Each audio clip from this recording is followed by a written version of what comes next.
செய்வதற்கான சாத்தியக்கூறுகளே இல்லை, அது மிஸ்டேக்கா மட்டும்தான் இருக்கு. Sir, defense corridor operations சித்தூர்ல. ஆனா இங்க 24% தான் defense corridor work ஆயிட்டு இருக்கு. அதே யூபில பாத்தீங்கன்னா ப்ரொபோஸ் போயிருக்கு. இந்த டிஃபென்ஸ் காரிடார் டிக்ளேர் பண்ணி 4 வருஷம் ஆச்சு. ஆனா இன்னும் அவ்வளவு டெவலப் ஆகல. அதே மாதிரி யூபியை திட்டிட்டே இருப்பீங்க, பட் யூபியில ப்ரமோஸ் வந்துருச்சு. இப்ப விஎம்டி டெக்னாலஜிஸ் ஆபரேஷன் சிந்தூர்ல இருக்கிற ஸ்வதேசி மூவ்மெண்ட் எல்லாம் ஆந்திராக்கு போயிடுச்சு, யூபிக்கு போயிடுச்சு.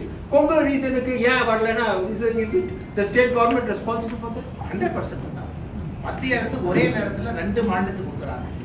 டிஃபென்ஸ் கார்டர் இங்க கொடுக்குறாங்க, டிஃபென்ஸ் கார்டர் யூபி கொடுக்குறாங்க. யூபியுடைய ப்ரோக்ரஸ் பாருங்க, 30,000 கோடி ரூபாய்க்கு மேல இங்க இன்வெஸ்ட் பண்ணுவாங்க. தமிழ்நாட்டுக்கு எவ்வளவு ஒண்ணுமே வரல. முதலமைச்சர் அவங்க வந்து இன்வெஸ்டர் மீட் ப்ரோமோட் பண்றாரு. எங்கேயாச்சும் டிஃபென்ஸ் கார்டர் வாயை திறந்து பேசியிருக்காங்க. டிஃபென்ஸ் கார்டர்ல பணம் போடணும்னு சொல்லியிருக்காங்களா? அந்த இன்வெஸ்டர் சமிட் சென்னையில் நடந்த பொழுது டிஃபென்ஸுக்கு தனியா நடத்துறாங்க. முதலமைச்சருக்கு அக்கறை இல்லை. தமிழகத்திற்கு வர வேண்டியதெல்லாம் யூபிக்கு போகுது. டிஃபென்ஸ் எந்த டிஃபென்ஸ் இண்டஸ்ட்ரியும் கோயம்புத்தூர் பக்கம் வர தயாரா இல்லை. ஆனா கோயம்புத்தூர் தான் டிஃபென்ஸ் இண்டஸ்ட்ரிக்கு சூட்டபிளான இடம். அவ்வளவு எஸ்எம்இ ஸ்கில் லேபர், அவ்வளவு லீட் ஃபேக்டரி இருக்கு, அவ்வளவு ஸ்கில் லேபர். மாநில அரசுடைய அக்கறையின்மை காரணமாக தமிழகத்திற்கு வர வேண்டிய எவ்வளவோ முதலீடுகள் பெரிய தேசிய ஜனநாயக கூட்டணியில இருந்து தாவேகா தலைவர் விஜய்க்கு வந்து அழைப்பு விடுக்கப்பட்டதா சொன்னாங்க. அங்க இருந்து எந்த விதமான ஒரு விஜய் வருவது தேசிய ஜனநாயக கூட்டணிக்கு பலமா இல்ல கூட்டணியை பொறுத்த வரைக்கும் அவர் வர்றது வந்து பலமா? ஒரு கூட்டணி வந்து 2 வகையில் இருக்கு. பொருந்துகின்ற கூட்டணி, பொருந்தா கூட்டணி 2 இருக்கு. சாம்பாரத்துக்கு போடு, அதுக்குள்ள ரசத்தை ஊத்து, அதுக்குள்ள ஒரு 2 மோர் மிளகாய் அள்ளி போடு, அதுக்கு ஒரு 2 மிளகாய் கிள்ளி போடு, எல்லாத்தையும் போய் கிச்சடி பண்ணிட்டு மக்கள்கிட்ட சாப்பிடுங்கன்னா மக்கள் சாப்பிட மாட்டாங்க. ஆனால் என்னை பொறுத்தவரை நம்முடைய தேசிய ஜனநாயக கூட்டணி தமிழகத்துல இன்னைக்கு அதிமுக பாஜக அமைகின்ற கூட்டணி ஒரு பொருந்துகின்ற கூட்டணியாக அமையும் என்கின்ற நம்பிக்கை காலத்தில் பொருந்துகின்ற கூட்டணி. இதுல வந்து ஐடியாலஜிக்கலி ரொம்ப தூரம் இருக்கிறவங்க அவங்க எல்லாத்தையும் உள்ள கொண்டு வந்து போட்டோம் அப்படின்னாங்க. அதான் நான் ஏற்கனவே ஒரு பிரஸ் மீட்ல சொன்னா சில பேர் தவறா கூட கொடுத்துருக்காங்க. எண்ணிக்கை என்பதை விட எண்ணம் முக்கியம். எப்பவுமே கூட்டணியை பொறுத்தவரை நம்ம எண்ணம் என்ன? விஜய் அவர்களை பொறுத்தவரை பிஜேபி எங்களுடைய ஐடியாலஜிக்கல் எதிரி அப்படின்னு சொல்றாங்க. தமிழகத்தை பொறுத்தவரை டிஎம்கே எங்கள் எதிரி. அதனால நீங்க விஜய்க்கு தான் கேட்க முடியும் ஆக்டர் அவங்க கிட்ட எப்படி வந்து இது பொருந்தும் அப்படின்னா பொருந்தும் பொருந்தா இதுல நீங்களே கணக்கு போட்டுங்க. இன்னைக்கு கூட்டணியை பற்றி பேசக்கூடிய இடத்துல நான் இல்லை. மாநில தலைவர் இருக்கிறாங்க, தலைவர் இருக்கிறாங்க. என்னுடைய கருத்து பொருந்தும் கூட்டணியாக அமைய வேண்டும் என்பது பிஜேபி பற்றி எப்படி பொருந்துங்கிறீங்க? நீங்க மும்மொழி கொள்கை சொல்றீங்க, அவங்க இருமொழி சொல்றாங்க. இவங்க நீட்டுக்கு நீங்க கொண்டு வந்து பெனிஃபிட் பல ஸ்டாண்ட்ல வந்து அவங்க எதிராக இருக்கிறாங்க. மும்மொழி கொள்கைக்கு வந்து கிடையாது, நாங்க இருமொழி கொள்கை தான் ஸ்ட்ராங் சொல்றாங்க. அவங்க திராவிடிய மூவ்மெண்ட்ல இருக்காங்க. உங்களோட எப்படி பொருந்தி வராங்க? அண்ணாமலையே மாநில அண்ணாமலை எடப்பாடி பழனிசாமியை வந்து கூட்டணி கட்சி தலைவராக மதிக்கவில்லை அப்படின்னு ஒரு கூட்டத்தில் நீங்களே பேசுறீங்க. காமன் மினிமம் ப்ரோக்ராம் தலைவாய் பாருங்க. எனக்கும் அமித்ஷாஜி அவர்களுக்கும் அவருடைய இல்லத்துல என்ன பேச்சுவார்த்தை நடந்தது அப்படிங்கிறது எனக்குள்ள அது பத்திரிகையாளர் சந்திப்பில் நான் பேசக்கூடாது. நான் என்னுடைய கருத்துக்களை என்ன சொல்லி இருக்கேன் எங்களுடைய தேசிய தலைவருக்கு மாநில தலைவர் பொறுப்பிலிருந்து வெளியே வருவதற்கு அது எனக்கு அதை நான் வெளியே சொன்னேன் அப்படின்னா அந்த மாநில தலைவர் பதவிக்கு நான் லாயக்கில்லாம நான் ஆலோசனை. ஏற்கனவே சொன்னது போல இன்னைக்கு எல்லாத்தையும் கேட்டு மத்திய தலைமை நம்முடைய நட்டா அவர்கள் நம்முடைய அமித்ஷா அவர்கள் முடிவெடுத்திருக்காங்க. அதுல மிக தெளிவாக சென்னையில் நடந்த பிரஸ் மீட்ல அமித்ஷா அவங்க சொன்னாங்க காமன் மினிமம் ப்ரோக்ராம் சிஎம்டி ஒரு வார்த்தையை பயன்படுத்தினாங்க. ஆமா எங்களுக்கும் ஏடிஎம்கேக்கும் கொள்கை அடிப்படையில் நிறைய பிரச்சனை இருக்குது. ஆனா எங்களுக்கு பிடிச்ச சில விஷயம் ஏடிஎம்கே பிடிக்காது, ஏடிஎம்கே பிடிச்ச விஷயம் எங்களுக்கு பிடிக்காது. அதனால காமன் மினிமம் ப்ரோக்ராம்னு 2 பேருக்கும் ஒத்து போற கொள்கைகளை அந்த ப்ரோக்ராம்ல இருக்கும். அதை நாங்க செயல்படுத்துவோம் அப்படிங்கிற வார்த்தையை பயன்படுத்தினாங்க. நீங்க கேட்டத கேள்விக்கான பதில் அதுலயே இருக்கு. இதை வந்து எங்களுடைய தலைவர் அமித்ஷா அவர்கள் தெளிவுபடுத்தாங்க. ஆமா உண்மைதான். நாங்க 3 மொழி கொள்கை, நாங்க தேசிய கல்விக் கொள்கை எல்லாம் சொல்றோம். அனைத்து இந்திய அண்ணா திராவிட முன்னேற்ற கழகத்தை பொறுத்தவரை வேண்டாங்க, உண்மைதான். அதனால இந்த கூட்டணியை பொறுத்தவரை காமன் மினிமம் ப்ரோக்ராமோட தான் நாங்க வர்றோம் அப்படின்னு சொன்ன பிறகு இதற்கு மேல நான் என்ன பதில் சொல்றேன்? அதிமுக ஆட்சி வந்தாலுமே ஏடிஎம்கேவோட ஸ்டாண்ட் இருக்கக்கூடிய அந்த இருமொழி கொள்கை தான் இருக்கும் அப்படின்னு ஒத்துக்கலாமா? அது 2 கட்சி தலைவர். நான் இந்த இல்ல நீங்க தான் சொல்றீங்க காமன் இதுல சொல்றேன். நான் கேள்வி கேட்க பார்க்கக்கூடிய ஆர்வத்தை பதில் சொல்லும் போது கேட்கக்கூடிய ஆர்வத்தை நீங்க சொல்லுங்க. எந்த கட்சியினுடைய தலைவர்களும் அனைத்து இந்திய அண்ணா திராவிட முன்னேற்ற கழகத்தினுடைய தலைவர்களும் உட்கார்ந்து அந்த காமன் மினிமம் ப்ரோக்ராமை டிராஃப்ட் பண்ணும்போது நீங்க கேட்க வேண்டிய காமன் மினிமம் ப்ரோக்ராம் நேஷனல் மாதிரி வரத்தான போகுது. அமித்ஷா அவங்க சென்னையில் சொன்னாங்க காமன் மினிமம் ப்ரோக்ராம் பத்திரிகை நீங்க படிக்கத்தான் போறீங்க. ஓ இதான் சிஎம்பிஆ. அதன் பிறகு நீங்க கேட்கக்கூடிய கேள்வி இன்னைக்கு கேட்ட எப்படி பதில் சொல்லுவாங்கன்னா அண்ணா அதான் 2 கட்சிகளுக்கும் மாறுபட்ட ஐடியாலஜி இருக்கும் பொழுது அமித்ஷா அவங்க சென்னையில சொல்றாங்க காமன் மினிமம் ப்ரோக்ராம் 2 பேரும் சேர்ந்து அடிப்படையான கொள்கைகளை வச்சு இந்த கூட்டணிக்கு போறோம். அவர் சொன்ன பிறகு நேரம் கொடுக்கணும். பிஜேபியினுடைய தலைவர் நயினாரன் இருக்கிறாங்க, அனைத்து இந்திய அண்ணா திராவிட முன்னேற்ற கழகத்துடைய பொதுச்செயலாளர் இருக்கிறாங்க. ஒரு கமிட்டி போடுவாங்க, அவங்க உட்காருவாங்க, சிஎம்பியை டெவலப் பண்ணுவாங்க, நம்ம முன்னாடி வைக்க போறாங்க. இன்னைக்குன்னா அந்த பொறுப்புல சிஎம்பி சொல்ற பொறுப்புல இல்ல, அது வேற அந்த பொறுப்புல தலைவர் இருக்கிறாங்க. அது வரும் பொழுது நீங்க கேள்வி கேட்டா நியாயமான கேள்வி. அண்ணா இதே இருக்கு, இது உங்களுக்கு ஆல்ரெடி ஒரு சிஎம்பியில போட்டிருக்கீங்க, ஆனா நீங்க 2 பேரும் சண்டை போட்டுருக்கீங்களே, உங்களுக்கு கேட்கறதுக்கு எல்லா உரிமையும் இருக்கு. இதே கேள்வியை இன்னும் கொஞ்ச நாள் கழிச்சு கேளுங்க. இன்னைக்கு நான் எப்படி பதில் ஆனா ஒரே நிமிஷம், கடந்த சில தினங்களுக்கு முன்னாடி ஆர்எஸ் பாரதி வந்து ஒரு பேட்டி கொடுத்துறாரு, மேடையில் பேசுறாரு. அதுல வந்து மோடிஜி 8 முறை தமிழ்நாட்டுக்கு வர்றாரு, இப்ப அமித்ஷா வந்து என்ன பண்ண முடியும் அப்படின்னு கேட்கிறார். இன்னொரு ஒரு கொச்சையா ஒரு இது கேட்கிறார். 16 முறை மோடிஜி தமிழ்நாட்டுக்கு வந்து மோடி வந்து என்னத்தை பார்த்தாரு, எப்படி நாங்க தானே ஜெயிச்சோம், இந்த வார்த்தை சொல்லக்கூடாது, அன்பார்லிமெண்ட் வார்த்தை. ஆர்எஸ் பாரதி அவர்களை பொறுத்தவரை சில பேர்ல அரசியல் ரிட்டையர்மெண்ட் ஏஜ் வைக்கணும் 70, 75, 78. அந்த ரிட்டையர்மெண்ட் ஏஜ் தாண்டிட்டோம் அப்படின்னா புத்தி பேதலித்து விடும் என்பதற்கு ஒரு ப்ராப்பரான உதாரணம் ஆர்எஸ் பாரதி. இன்னும் அறிவாலயத்தினுடைய கொத்தடிமையாக அது பதில் சொல்லணும் கரெக்டா கேட்டீங்க. அறிவாலயனுடைய வாசல், அறிவாலயத்தினுடைய வாசல்ல ஒரு வயசு என்னன்னா, என் வயசு என்ன, என் வயசுக்கு ஆர்எஸ் பாரதியை பற்றி அதெல்லாம் பேசவே கூடாது. ஆனா அவர் பேசக்கூடிய வார்த்தை நான் கோயம்புத்தூரை பார்த்தேன், பப்ளிக் மீட்டிங் முடிச்சு பிரஸ் மீட்ல அவ்வளவு தரம் தாழ்ந்த வார்த்தைகளை பயன்படுத்தாங்க.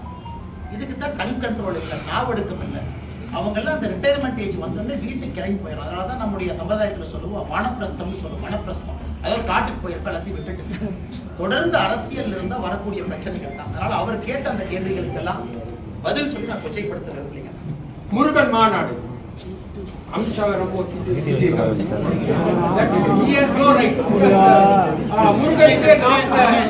முருகர் மாநாட்டை பொறுத்த வரைக்கும் இந்து முன்னணி அமைப்பினுடைய தலைவர் காடேஸ்வர சுப்பிரமணியம் அவர்கள், இந்து முன்னணி தோழர்கள், நம்முடைய பாரதிய ஜனதா கட்சியுடைய தலைவர் நயினாரன், தமிழிசை அக்கா, முருகன் ஐயா எல்லாம் எவ்வளவு அட்வர்டைஸ்மெண்ட் பண்றோம்னு நினைக்கிறாங்களோ அதை விட திமுக 100 மடங்கு அட்வர்டைஸ்மெண்ட் பண்ணிருக்காங்க.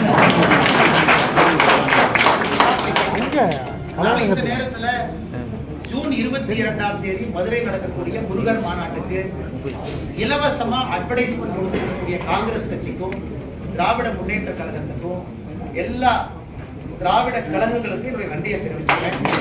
நிறைய நேரம் negative publicity is the best publicity. தப்பா பேசவே மக்கள் அது உண்மையை புரிஞ்சுக்குவாங்க. அதனால முருகர் மாநாட்டை பொறுத்தவரை இன்னைக்கு ஆர்கனைசர்ஸ் என்ன சொல்றாங்கன்னா 5 லட்சம் பேர் வருவாங்கன்னு சொல்றாங்க. என்னை பொறுத்தவரை தமிழகத்தினுடைய அரசியல் வரலாற்றுல சேராத ஒரு கூட்டம் முருகருக்காக லாஸ்ட் क्वेश्चन சீனியர் போயிடலாம். லாஸ்ட் क्वेश्चन ராகுல் காந்தி வந்து ஹேண்டிகேப் பர்சனை இன்சல்ட் பண்ணிருக்காரு. லங்கடா கோடா இந்தியில லங்கடா கோடா ஹேண்டிகேப் ஹார்ஸ் 3 ஹார்ஸ் சொல்லியிருக்காரு. ஒன்னு பராத்தா கோடா, एक रेस का घोड़ा, तीसरा लंगड़ा घोड़ा. All India handicap association has filed complaint. இந்த மாதிரி ராகுல் காந்தி அவருக்கு பாதி நேரம் கோர்ட்டுக்கு போறது இறங்கறதே வேலையா ஒரு அரசியல் தலைவர், முக்கியமான தலைவர். அவர் யாராவது இழிவுபடுத்தியது மோடி அப்படிங்கிற சமுதாயத்தை இழிவுபடுத்தியதுன்னா இன்னைக்கு ஒரு விஷயம் புதுசா வந்திருக்கு. மூத்த தலைவர், நாட்டினுடைய எதிர்கட்சி தலைவரும் கூட பொறுப்பாக இருக்கணும். அதனால இது பாப்பாங்கன்னா யாருக்கெல்லாம் இதன் மூலமாக பாதிக்கப்பட்டிருக்காங்களோ போட்டு போறதுக்கான இது இருக்கு. நம்முடைய அண்ணா யூனிவர்சிட்டி பல்கலைக்கழகம் அந்த கேஸை பொறுத்த வரைக்கும்னா PRO நடராஜன் அவர்கள் நேற்று எனக்கு ஒரு டிஃபமேஷன் 50 லட்சம் ரூபாய் அனுப்பி இருக்கிறாங்க அறிவித்தேன். அதனால அதில் மன்னிப்பு கோர வேண்டும் என்று சொல்லியிருக்கிறார்கள். நான் மன்னிப்பு கோர போவது கிடையாது. இதையெல்லாம் ஒரு வாய்ப்பாக பார்க்கின்றேன். இப்ப TR பால் அவங்க என் மேல ஒரு டிஃபமேஷன் சூட் போட்டாங்க. வர 24, 25ஆம் தேதி சென்னையில TR பாலு ஐயாவை கிராஸ் கொஸ்டின் நான் பண்ண போறேன் அந்த கேஸ். அதாவது நம்ம DMK பார்ட் 1 ஃபைல்ஸ் எல்லாம் கேட்டீங்க, என்னாச்சுன்னு கேட்டீங்க. டிஎம்கே பார்ட் 1 ஃபைல்ஸ் நம்ம ரிலீஸ் பண்ண பிறகு டிஆர் பால் அவங்க மேல ஒரு மானநஷ்ட வழக்கு கொடுத்தாங்க.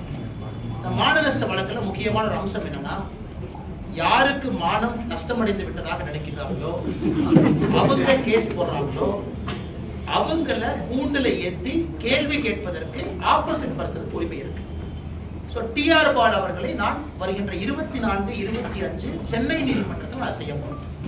சோ என்னுடைய கேள்விகளுக்கு அவர் பதில் சொல்லணும். அவருடைய மொத்த சொத்து எப்படி வந்துச்சு, குடும்பம், ஒரு பேர்ல டிஆர்பி ராஜா அவர் சகோதரர் ஒரு சொத்தையும் நீதிமன்றத்தை நான் கொண்டு போக போறேன். அவர் எப்படி சம்பாதிச்சாரு, பாராளுமன்றத்தில் எம்பியா இருக்கும் பொழுது அவருடைய கம்பெனிக்கு ஸ்பெஷல் கேஸ கேட்டார் யூபிஏ கவர்மெண்ட்ல, ஃபர்டிலைசர் ப்ரொடக்ஷனுக்கு, ஆல்கஹாலுக்கு. அதனால அது நீங்க சொன்னீங்க, சில இடத்துல நீதிமன்றத்தின் மூலமாக நடத்தக்கூடிய அந்த வாதங்கள் பத்திரிகை மூலமாக மக்கள் பார்க்கும் பொழுதே அவங்களுக்கு தெரியும் யாரும் ஊழல்வாதி ஊழல்வாதி. அதே போல பிஆர்ஓ நடராஜன் அவர்கள் கொடுத்திருக்கக்கூடியதை கூட நான் வரவேற்கிறேன். கோர்ட்ல பாத்துக்கலாம், ஒன்றும் பிரச்சனை இல்லைங்க. பிஆர்ஓ நடராஜன் அவர்கள் சொல்லியிருக்கக்கூடிய கருத்துக்கு மட்டும் சில பதில் கருத்துக்கள் நான் வைக்கிறேன். அவங்க என்ன சொன்னாங்கன்னா, என்னுடைய அண்ணன் இறந்துட்டாங்க, ஆன்மா சாந்தி அடையணும்னா அது சம்பந்தமா தான் கோட்டூர் சண்முகம் என்கிட்ட பேசினாரு, வேற எதுவுமே என்கிட்ட பேசல அப்படின்னு. ஆனா அந்த கால் பாத்தீங்க அப்படின்னாங்கன்னா, ஏன்னா 24ஆம் தேதியை திரும்ப நான் ஏன் பேசுறேன் அப்படின்னா, 24ஆம் தேதி தான் பல பிரச்சனைகள் நடக்குது. அந்த ஞானசேகரனை போலீஸ் ஸ்டேஷன் கூட்டிட்டு போய் வெளியே விட்டாங்க. சோ 24ஆம் தேதி மிக முக்கியமான ஒரு நாள், டிசம்பர். அந்த 24ஆம் தேதி காலையில இந்த கோட்டூர் சண்முகத்துக்கு வந்த முதல் காலே மா சுப்பிரமணியம் அவருடைய பிஏ துளசின்னு ஒருத்தர் இருக்கார், அவர் தான் கோட்டூர் சண்முகத்துக்கு பண்ண முதல் கால். அதன் பிறகு நிறைய விஷயங்கள் நடக்குது. சாயந்தரம் கோட்டூர் சண்முகமும் மா சுப்பிரமணியம் நேரடியா பேசுறாங்க. இன்னைக்கு மா சுப்பிரமணியம் அவர்கள் சொல்லக்கூடிய கருத்து மிக மிக தவறு. அவங்க ஒரு போலீஸ் ஸ்டேஷனுக்கு அக்யூஸ்ட் போகும் பொழுது மேனிபுலேட் பண்றாங்க. உதாரணத்திற்கு ஞானசேகரன் போலீஸ் ஸ்டேஷன்ல இருந்து வெளியே வர்றார் டிசம்பர் 24, 8:32 மணிக்கு சாயந்தரம். ஏற்கனவே சொன்னதுதான், மா சுப்பிரமணியம் கோட்டூர் சுப்பிரமணியம் அவங்க பேசுறாங்க. கோட்டூர் சண்முகத்துல கோட்டூர் சண்முகம் அந்த கால் முடிச்ச உடனே பேசுற அடுத்த காலே அண்ணா யூனிவர்சிட்டி பிஆர்ஓ நடராஜன். 8:32 கோட்டூர் சண்முகம் மா சுப்பிரமணியம் பேசுறாங்க சாயந்தரம். அடுத்த கால் 8:33 கோட்டூர் சண்முகமும் அண்ணா யூனிவர்சிட்டி முன்னாள் பிஆர்ஓ நடராஜன் பேசுறாங்க. 8:34 கோட்டூர் சண்முகமும் ஞானசேகரனும் பேசுறாங்க. அதனால இதெல்லாம் தயாரா இருக்கு. இன்னால என்ன நடந்திருக்கணும்னா, அந்த எஸ்ஐடி என்னைய சம்மன் பண்ணிருக்கோம். இந்த ஸ்பெஷல் இன்வெஸ்டிகேஷன் டீம் 3 அதிகாரிகள் அவங்க என்ன பண்ணிருக்காங்கன்னா, ஒரு பொதுமக்கள் ஒரு இன்ஃபர்மேஷன் கொடுக்கிறோம், ஏன் நீங்க லேட்டா கொடுத்தீங்க ஆனா நான் நல்லா புரிஞ்சுக்கணும், இந்த பர்டிகுலர் கேஸ்ல சார்ஜ் ஷீட் உங்களுக்கும் தெரியாது எனக்கும் தெரியாது, இது வந்து க்ளோஸ் சார்ஜ். கோர்ட்ல நடக்கக்கூடிய ட்ரையல் உங்களுக்கும் தெரியாது எனக்கும் தெரியாது. தீர்ப்பு வந்த பிறகுதான் இந்த பர்டிகுலர் சென்சிட்டிவ் கேஸ், எஃப்ஐஆரே மறைக்கப்பட வேண்டிய கேஸ், எஃப்ஐஆரே ஓபனா கொடுக்க முடியாது. தீர்ப்பு வந்த பிறகு 2 சைடுனுடைய லாயர்ஸ் என்ன சொல்றாங்களோ அதை வச்சுதான் நமக்கு தெரியும், ஓ என்ன எவிடன்ஸ் வைக்கிறாங்க, என்ன எவிடன்ஸ் வைக்கல. இன்னைக்கு வரைக்கும் சார்ஜ் ஷீட் கையில கிடையாது. கோர்ட்டினுடைய ஜட்ஜ்மெண்ட் காப்பி பப்ளிக் டாக்குமெண்ட் ஆயிருக்கா, இன்னைக்கு வரைக்கும் இல்லை.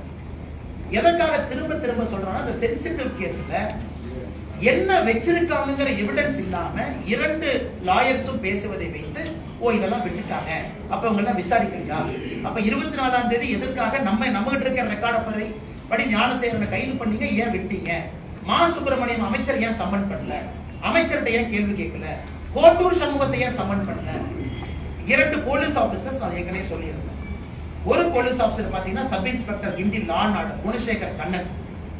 இந்த குணசேகர் கண்ணன் பாத்தீங்கன்னா, ஞானசேகரன் 23ஆம் தேதி அண்ணா யூனிவர்சிட்டியில் அந்த பாலியல் சம்பவம் நடந்த பிறகு ஞானசேகரன் பேசுற முதல் காலே இந்த sub inspector Guindy law and order Gunasekaran Kannan. அப்ப சம்மன் பண்ணி விசாரிக்கணுமா இல்லையா, விசாரிக்கல எஸ்ஐடி. அதே போல அந்த குணசேகரன் கண்ணன் கிட்ட மறுபடியும் 2 முறை அன்னைக்கு நைட் பேசியிருக்காங்க. இதெல்லாம் நியாயமாக நீங்களும் நானும் கேட்கக்கூடிய கேள்விகள். அது எஸ்ஐடியோ அரசோ பதில் சொல்லணும். சம்பவம் முடிந்த பிறகு போனை ஆன் பண்ண பிறகு ஃபர்ஸ்ட் கால் இது சப் இன்ஸ்பெக்டர் பண்றேன். அதே போல 24ஆம் தேதி போலீஸ் ஸ்டேஷனுக்கு போகும் பொழுது அப்போ ஒரு சப் இன்ஸ்பெக்டர் கோட்டூர்புரத்தினுடைய சப் இன்ஸ்பெக்டர் கோவர்தன், கோட்டூர்புரத்தினுடைய சப் இன்ஸ்பெக்டர் கோவர்தன் தொடர்ச்சியாக 24ஆம் தேதி அந்த ஸ்டேஷனுடைய சப் இன்ஸ்பெக்டர் கோட்டூர் சண்முகத்துக்கிட்ட எதுக்கு பேசணும், 25ஆம் தேதி ஏன் பேசணும். அன்னைக்கு சப் இன்ஸ்பெக்டரோட பேர் சொல்ல நீங்க சொல்றாங்க. Gunasekaran Kannan is one sub inspector, கோட்டூர்புரத்தினுடைய சப் இன்ஸ்பெக்டர், கோவர்தன் சனத சப் இன்ஸ்பெக்டர். இது நியாயமான கேள்விகள் தானே. இதை எஸ்ஐடி பதில் சொல்லணும். அன்னைக்கு மா சுப்பிரமணியம் அவர்கள் நான் சும்மா பேசுங்கிறார். இந்த சம்பவம் முடிந்து அடுத்த 5 நாள் பேசவே இல்லை. 24ஆம் தேதி மட்டும்தான் கோட்டூர் சண்முகத்தில் பேசுறாரு. ஹெல்த் மினிஸ்டர் எதுக்கு பேசுறாரு? வெளியே வந்த பிறகு எதுக்கு பேசுறாரு? 24ஆம் தேதி காலையில் ஒரு பிஏ துளசி கோட்டூர் சண்முகத்தில் எதுக்கு பேசணும்? நம்ம எல்லாத்துக்குமே 25ஆம் தேதி தான் தெரியும் நான் சம்பவம் நடந்திருக்கு. 24ஆம் தேதி போலீஸ் அவங்களை பிக் பண்ண பொழுது எதற்காக இவ்வளவு உரையாடல் நடக்கும்? இதைத்தான் தொடர்ச்சியா வைக்கிறோம். எனக்கு அண்ணா யூனிவர்சிட்டி முன்னாள் பிஆர் நடராஜன் சொல்றாரு, இல்ல எங்க அண்ணன் இறந்ததுக்காக பேசினாங்கன்னா அது ஏத்துக்கவே முடியாது. அண்ணன் இறந்திருக்கலாம், ஆனா பேட்டர்ன் ஆஃப் கால்ஸ், அண்ணா யூனிவர்சிட்டியில் அவருக்கு இருக்கக்கூடிய ஆளுமை, வெளியே வந்த பிறகு கூட அண்ணா யூனிவர்சிட்டியுடைய கேட் கண்ட்ரோல், அதெல்லாம் கோர்ட்டுக்கு அவர் போகட்டும். கோர்ட்ல கேள்வி. இன்னைக்கு நிலைமை எப்படி ஆகி போச்சுனாங்கன்னா, பல விஷயங்கள் இன்னைக்கு அவங்க டிஃபமேஷன் சூட் போட்ட பிறகுதான் கோர்ட்டுல கேள்வி மூலமாக வெளியே கொண்டு வர வேண்டிய கடமை நமக்கு இருக்கு. அதனால நான் வரவேற்கிறேன்னா, இன்னைக்கு அதே நேரத்துல அந்த சகோதரி, அண்ணா யூனிவர்சிட்டி சகோதரியினுடைய லாயர், அவரை கண்டுபிடித்து எங்கிட்ட இருக்கக்கூடிய டாக்குமெண்ட்லாம் அவர்கிட்ட கொடுத்து அவர் அப்பீல் போக சொல்றதுக்கான வேலைகளையும் நான் இறங்கி இருக்கேன். அதாவது அண்ணா விக்டிமாக இருக்கக்கூடிய சகோதரியினுடைய லாயர் அவர் சொன்னார், எனக்கும் சமாதானம் இல்லை, நான் அடுத்து போகணும். நம்ம கிட்ட இருக்கக்கூடிய எவிடன்ஸ் எல்லாம் கொடுத்து நீங்க போங்க, இதை வச்சு இன்னும் போங்க, வேற சிபிஐ கேளு. சிபிஐ வந்து முழுதாக இதை செக் பண்ணட்டும். யாரையாச்சும் விட்டுருக்காங்களா, கோட்டை விட்டுருக்காங்களா. இன்னொன்னு நான் சொல்றேன், நான் இன்னைக்கு பத்திரிகை நண்பர்கள் சொல்றேன், நான் எஸ்ஐடியை சேலஞ்ச் பண்றேன். நீங்க ஞானசேகரன்றது கைப்பற்றப்பட்ட மொபைல் போன்ல என்னை பொறுத்தவரை ஞானசேகரனுடைய மொபைல் போன்ல வேற வீடியோவும் இருந்துச்சு. அந்த விக்டிமை ட்ரேஸ் பண்றதுக்கு எஸ்ஐடி முயற்சி எடுக்கல. அந்த வீடியோல இருக்கக்கூடிய பெண்மணி யார் முயற்சி எடுக்கல. அவங்களா கேஸ் கொடுத்தா எடுத்துக்கலாம். ஒரு கேஸ் கொடுத்தாங்க, மே 14ஆம் தேதி ஒரு கேஸ் கொடுத்தாங்க, 2 கேஸ் கொடுத்தாங்க. இதை மட்டும் இன்வெஸ்டிகேட் பண்ணுவோம். ஞானசேகரனுடைய மொபைல் போன் தமிழ்நாட்டினுடைய ஃபோரன்சிக் லேபுக்கு போயிட்டு வந்த பிறகு அந்த போன்ல வேற வீடியோஸ் இருந்துச்சு. அப்ப எஸ்ஐடி முயற்சி எடுத்து அந்த பெண் யார் அப்படிங்கிற ட்ரேஸ் பண்ணி அவங்க கிட்ட கம்ப்ளைண்ட் வாங்க வேண்டிய பொறுப்பு எஸ்ஐடி இருக்கு. அதை செய்யணும். அதனால எஸ்ஐடி என்னைய சம்மன் பண்ணிட்டு நான் பேசுறேன், நான் ரெடி. எப்படி சொன்னீங்க? எஸ்ஐடி சம்மன் பண்ணிட்டு எஸ்ஐடி ஆபீஸுக்கு போறேன். இந்த அடிப்படையில சொன்னேன். அந்த வீடியோவை ஏன் நீங்க வந்து ஃபாலோ அப் பண்ணி அவங்கள்ட்ட ஒரு கம்ப்ளைண்ட் வாங்கல, அதையே மறைச்சிங்க. அதனால எஸ்ஐடி இந்த பிரச்சனையை பொறுத்தவரை கோர்ட்டை பொறுத்த வரைக்கும் கோர்ட்டு கிட்ட நீங்க கொடுக்குற எவிடன்ஸ் வச்சுதான் கோர்ட்டு பேசுவாங்க. கோர்ட்டுக்கு எல்லா எவிடன்ஸும் கொடுக்க மாட்டாங்க. கோர்ட்டுக்கிட்ட 24ஆம் தேதி சீரியல் கோர்ட்டுக்கு எப்படி தெரியுங்களா? கோர்ட்டுக்கு எப்படி தெரியும் 24ஆம் தேதி வந்து ஞானசேகரனை கைது பண்ணி நைட்டு விட்டாங்கன்னு கோர்ட்டுக்கு எப்படி தெரியும்? கோர்ட்டை பொறுத்தவரை போலீஸ் கொடுத்த சார்ஜ் ஷீட்டும் டிஃபென்ஸ் சொல்ற ஆர்குமெண்ட்டை கேட்டுத்தான் நீதியரசர்கள் நீதி கொடுக்குறாங்களோ தவிர பேக்ரவுண்ட்ல நடந்ததெல்லாம் எந்த கோர்ட்டுக்குமே தெரியாது. அதனால நீதிமன்ற அவமதிப்பு இந்த டிராமால எங்கிட்ட பண்ணக்கூடாது. யாரோ பார்த்த கவர்மெண்ட் லாயர் வந்து யாராச்சும் எதிர்த்து பேசினா நீதிமன்றம் தொடர்ந்து எப்படி நீதிமன்றம் போடுவீங்க? நீங்க கோர்ட்டுக்கு கொடுத்த சார்ஜ் ஷீட் கோர்ட் ஆர்கியூ பண்ணுது. நீங்க சார்ஜ் ஷீட்லயே பல ஓட்டைகள் இருக்கு. சார்ஜ் ஷீட்ல பல விஷயங்கள் சேர்த்தவே இல்லை. யாராவது துணை போய் இருக்கக்கூடிய சப் இன்ஸ்பெக்டரையே அரெஸ்ட் பண்ணல. இத்தனை பேர் மொபைல் போன்ல பேசுறாங்க. ஏன் மினிஸ்டர் சம்மன் பண்ணி கேட்கல? இன்னைக்கு நான் மா சுப்பிரமணியன் குற்றவாளி நான் சொல்லிக்கிறேன். மா சுப்பிரமணியம் அவர்கள் 24ஆம் தேதி, 23ஆம் தேதி, 25ஆம் தேதி சம்பவத்திற்கு தொடர்பு இருக்கு. நீங்க ஏன் கேட்கல? பதில் சொல்ல வேண்டியது அவருடைய கடமை. அவருடைய பிஏக்கு என்ன வேலை? கோட்டூர் சண்முகத்துல பேசணும். கோட்டூர் சண்முகத்துக்கு என்ன வேலை? மாசூட்ட ஃபர்ஸ்ட் கால் பேசுவேன், 2வது கால் வந்து பிஆர்ஓ நடராஜன் பேசுவேன், 3வது கால் ஞானசேகரன் பேசுவேன். 3மே அடுத்தடுத்த கால். இதையெல்லாம் நியாயமான அடிப்படையில நாங்கள் கேட்கின்றோம். அதனால நிச்சயமாக இந்த கேஸ் சிபிஐக்கு போகணும். சார்ஜ் ஷீட் எங்களுக்கு கிடைக்கல. இது வந்து ஒரு சீக்ரெட்டிவ் ப்ராசஸ். இது எஃப்ஐஆர் கூட சீக்ரெட்டா தான் வச்சிருந்தாங்க, லீக் ஆயிருச்சு. அதனால தொடர்ந்து இந்த போராட்டம் இருக்கும். வேற யாரு டிஃபமேஷன் சூட் போட்டாலும் தயவு செஞ்சு போடுங்க, அதெல்லாம் பாத்துக்கலாம், ஒன்றும் பிரச்சனை இல்லை. அதனால அந்த பாதிக்கப்பட்ட சகோதரியினுடைய லாயர் அவங்க கிட்ட அந்த டாக்குமெண்ட்டை கொடுத்து அவர் அப்பீல் பண்ண சொல்றதுக்கான வேலைகள்ல தனிப்பட்ட முறையில் நான் இறங்கிருக்கேன். சுப்பிரமணியம் என்ன சொல்றாங்க, எனக்கு நிறைய போட்ட செயலாளர் வட்ட செயலாளர் இருக்காங்க, அந்த அடிப்படையில் தான் பேசுறேன். ஆனா 24ஆம் தேதி 25ஆம் தேதி பேசின கால் மா சுப்பிரமணியம் அவருடைய மொபைல் போன்ல இருந்து கோட்டூர் சண்முகத்துக்கு டைரக்டா பேசின ஒரே நாள் 24ஆம் தேதி தான். அதுக்கு முன்னாடி நாட்களும் பேசல, பின்னாடி சில நாட்களும் பேசல. அவருடைய பிஏ துளசி மூலமாக தான் அவர் பேசுறாங்க. 24ஆம் தேதி ஞானசேகரன் அந்த போலீஸ் ஸ்டேஷன் லாக்அப்ல இருந்து வெளியே வந்த பிறகு கோட்டூர் சண்முகத்திற்கு 1/2 மணி நேரத்துல மா சுப்பிரமணியம் அவர்கள் பேச வேண்டிய காரணம் என்ன? காரணமே இல்லை. சிவனா மருத்துவ திருக்கூடிய வட்ட செயலாளர் நான் பேசுறேன்னு சொன்னா அடுத்த 5 நாள் ஏன் பேசல? அதுக்கு முன்னாடி 5 நாள் ஏன் பேசல? அதனால மா சுப்பிரமணியம் அவர்களை பொறுத்தவரை இதெல்லாம் பதிலளிக்க வேண்டிய கடமை இருக்கு. எங்க சொல்றோம்? எஸ்ஐடி சொல்லணும், எங்க சொல்லணும்? காவல்துறை அதிகாரிகள் சொல்லணும். எதுவுமே சொல்லாம நாங்கள் கேள்விகள் கேட்கின்றோம். முழுவதுமாக உண்மை வர வேண்டும் என்று அதான் எங்க வேலையை தவிர எங்கிட்ட போலீஸ் இயந்திரமோ ஃபோரன்சிக் டிபார்ட்மெண்ட்டோ கையில ஒரு 100 கான்ஸ்டபிளோ இல்ல. இந்த கேஸ் எடுத்து நாங்க நடத்துறோம். இருக்கக்கூடிய ஆதாரத்தை வைத்து உண்மையான கேள்விகளை கேட்கின்றோம். பதில் சொல்ல வேண்டிய கடமை அரசுக்கு இருக்கு. கடைசியா கொரோனா நோய்க்கு வந்து சித்தா மற்றும் ஆயுர்வேத மருத்துவத்தை வந்து தமிழக அரசு சொல்லிட்டு பாபுஜி வந்து தெரிகிறது நாலு கேள்விகள் ஆயுர்வேதா ஓகே ஆமாம் நீங்கள் தான் ஓகே ரைட்